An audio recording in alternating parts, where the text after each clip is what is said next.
ہاں جی، بسم اللہ الرحمن الرحیم، السلام علیکم ورحمۃ اللہ وبرکاتہ۔ اپنے چینل بزم فرقان سے میں اس وقت طائف کے اس خوبصورت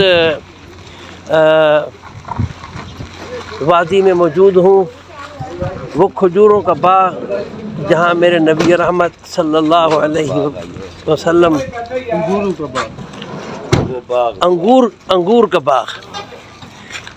کا باغ ہے،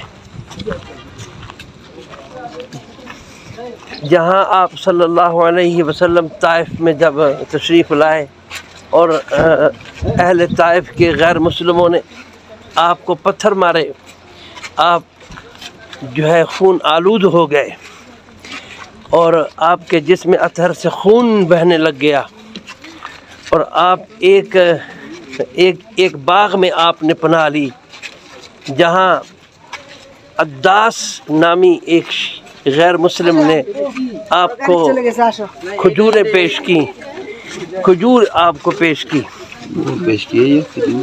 انگور پیش کیے۔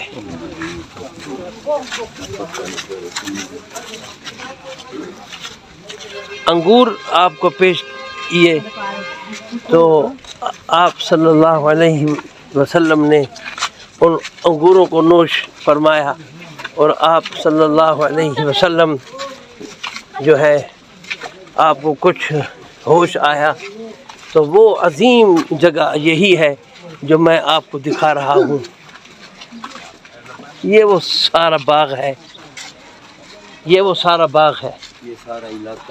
یہ سارا جو علاقہ ہے، یہ وہی علاقہ ہے۔ اور یہ دیکھیں وہ چھوٹی چھوٹی خوبصورت گلیاں ہیں، اور یہ جو ہے درختوں کی بیلیں ہیں۔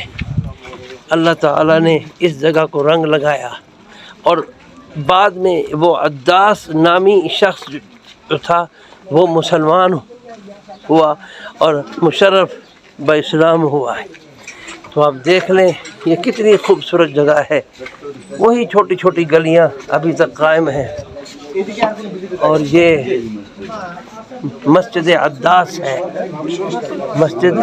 ہے جس کے نام سے یہ مسجد قائم ہے۔ وہ اتنا خوبصورت انسان تھا۔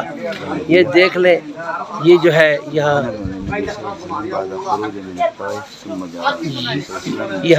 لکھا ہوا سمی المسجد بهذا الاسم نسبة إلى العداس النصراني وهو مولي عتبة بن ربيعة، وقد قطف عداس العنب للنبي صلى الله عليه وسلم بعد خروجه من طائف، ثم دعاه النبي صلى الله عليه وسلم للإسلام فاستجاب وأعتنق للإسلام، ثم صلى مع النبي صلى الله عليه وسلم في هذا المكان۔ یہاں آپ صلی اللہ علیہ وسلم نے دعا کی تھی، آپ نے فرمایا تھا اللہم اہد قومی فإنہم لا یعلمون۔ تو یہ وہ جگہ ہے، یہ وہ انگوروں کا باغ ہے۔ جبریل حاضر خدمت ہوئے، ہاں، حضور حکم لے ہوتا ہے اور ماشاء اللہ یہ ہمارے دوست ہیں، قاری زبیر صاحب ہیں ہمارے ساتھ ہیں۔ تو یہاں پر جو ہے حضرت جبریل علیہ السلام تشریف لائے اور فرمایا آقا اللہ تعالیٰ آپ کو سلام پیش کرتے ہیں، اور اللہ تعالیٰ نے آپ کو سلام بھیجے ہیں، اور یہ ساتھ ہی پہاڑوں کا فرشتہ بھیجا کہ اگر آپ حکم دیں تو جن لوگوں نے آپ کو اذیت دی ہے ہم ان کو تباہ و برباد کر دیں گے۔ یہ وہ خوبصورت انگوروں کا باغ ہے جس میں اللہ کے نبی نے پناہ لی تھی، اور یہ انتہائی تاریخی مقام ہے۔ اللہ تعالیٰ تمام مسلمانوں کو اس جگہ آنے کی توفیق نصیب فرمائے۔ السلام علیکم۔